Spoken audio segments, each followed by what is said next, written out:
For graph number 3, we're looking at the average minimum temperatures for the 2 warmest months of the year plotted against the calendar years. So to do that, we're going to come back to our original data sheet again. Once again, we're here on the minimum temperature sheet. We're going to duplicate it, have a clean copy. We're going to rename it. So once again, graph 3, so that way we can keep them straight.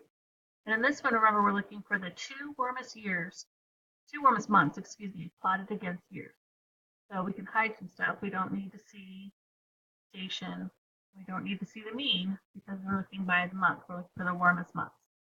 So the way we're going to do that is below your last one, if you don't have extra spaces here, you're just going to right click on it and say insert row below so you have a place to put it. And we're going to put in our average temperatures. And the way we're going to find our average is just like we did in one of the previous sheets, but now we're going to go down. So we're going to highlight our row as we go down. Remember, yours goes all the way down to 2018, so make sure you include all that data. And we're going to come back up here to our sigma, and we are going to say average. And enter. Now, see how it more than 2 decimal places? So we are going to come up here, and we are going to move that over so it's only 2 decimal places. And then we're going to drag this across so we copy that formula.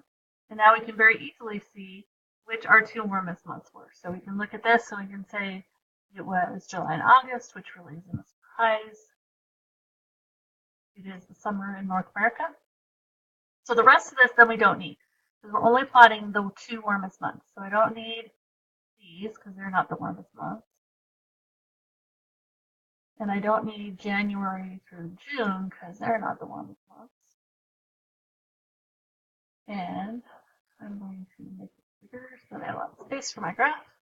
And now I'm going to graph July and August temperatures.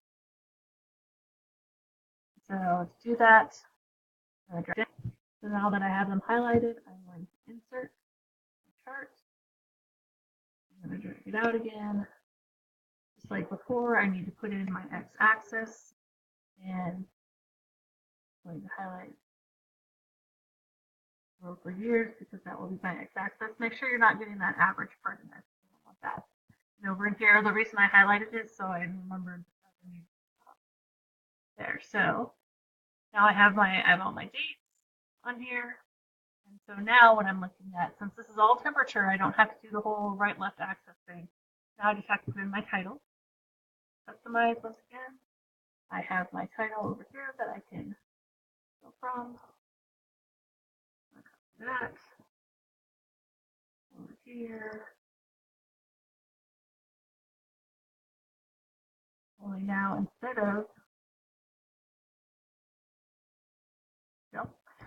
of the monthly mean temperature and total precipitation, now I have 2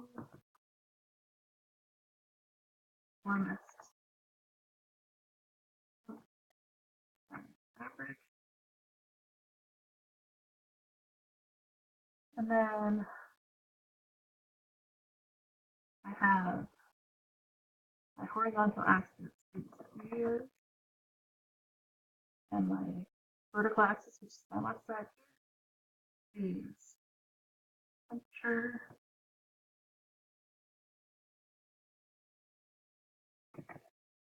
And degrees Celsius. And I'm done. So I would take my picture of that. I would save it as graph number 3, and you can upload that into your phone.